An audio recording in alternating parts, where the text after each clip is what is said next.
అన్ని కీళ్ల సంబంధిత సమస్యలకు రీజనార్థోస్పోర్ట్ హైదరాబాద్లో అధునాతనమైన సర్జరీ లేని వైద్యం. AP deputy CM Pawan Kalyan తాను చెప్పాల్సింది చెప్పేసి ఇక ఎవరి స్క్రిప్ట్ ఆడని రాసేసుకోమన్నారా? నా భాషా బాధ మీకు అర్థం కాకుంటే అది మీ కర్మ, నేనేం చేయలేను అని పరోక్షంగా చెప్పేశారా?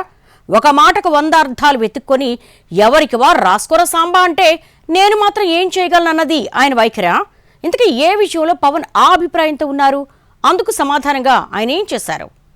చిట్చాట్ పేరుతో మీడియాతో ముచ్చటించారు ఏపీ డిప్యూటీ సీఎం.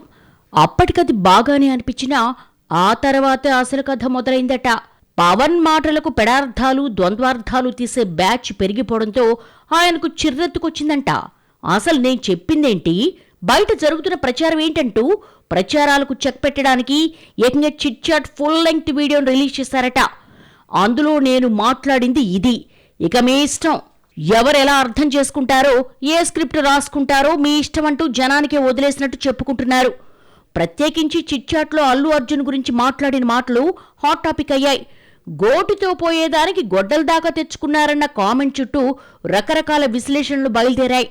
ఆ మాటతో పవన్ అల్లు అర్జున్ తిట్టారని, లేదు లేదు సినిమా యూనిట్ ఆయన్ని ఒంటరిని చేసిందన్న కామెంటును గమనించండి, ఆ ఒక్క మాటతో అల్లుణ్ణి వెనకేసుకొచ్చారని మరికొందరు రకరకాలుగా విశ్లేషించడం మొదలుపెట్టారు. అలాగే 22 సినిమాలు చేసిన అల్లు అర్జున్ ఇంకా తన సినిమా టాక్ తానే తెలుసుకోవాలనుకోవడంపై హీరోకు సుత్తి వినాలని ఉంటుందన్న కామెంట్స్ మీద కూడా వివిధ కోణాల్లో చర్చలు జరుగుతున్నాయి. ఘటన జరిగిన 21 రోజుల తర్వాత పవన్ స్పందన ఓ ఎత్తైతే, ఆ సందర్భంగా ఆయన అన్న మాటలు ఎట్నుంచి ఎటో పోవడం మరో ఎత్తు. దీంతో ఇదంతా ఎక్కడికి దారి తీస్తుందోనని అనుకున్న పవన్ బృందం ఈ గొడవంతా ఎందుకు, మీడియా చిట్చాట్లో ఆయన ఏమన్నారో మీరే విని ఓ క్లారిటీకి రండంటూ ఫుల్ లెంగ్త్ వీడియో రిలీజ్ చేసేసిందట. అక్కడతో ఆయన పని శనగలు తిని చేతులు కడుక్కున్నంత తేలికైందని, ఇక విశ్లేషణలు వ్యవహారాలతో మీ చావేదో మీరు జావండి అన్నట్టుగా మారిపోయిందని అంటున్నారు పరిశీలకులు.